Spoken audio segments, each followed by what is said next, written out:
এই দাবি বলে গেলাম আপনাদের কাছে। আপনারা এই জিনিসটা নিজেদের জায়গা থেকে, আপনাদের সাংবাদিকদের অনেক দায়িত্ব, আপনারা সব কিছু কাভার করেন না। কিভাবে করে মানুষ বুঝবে, কি করে মানুষ জানবে, কি করে কি হচ্ছে না হচ্ছে? বলতে হবে তো। গুটি কতক মানুষ এবং তাদেরকেও এই ট্যাগ মেরে যাচ্ছে, হয় বিএনপি নয় রাজাকার। এইগুলি আর কাজ করবে না ভাই।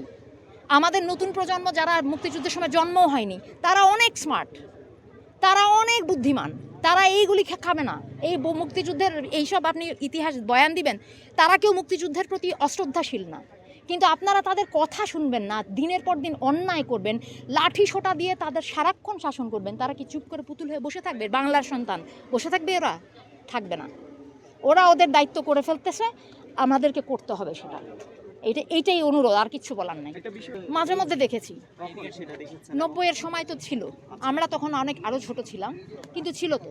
কিন্তু এটাও কি 90-এর মতো মনে করছেন আপনি? 90 কোনো কিছু পুরানো রেফারেন্স, এটা 90-এর মতো না, এটা 2024। কোনো আন্দোলনকে আগের রেফারেন্স দেওয়ার দরকার নাই। এই মুহূর্তে মাটির ভিতর থেকে যেই আন্দোলন উঠে আসছে সেটার কথা শুনেন।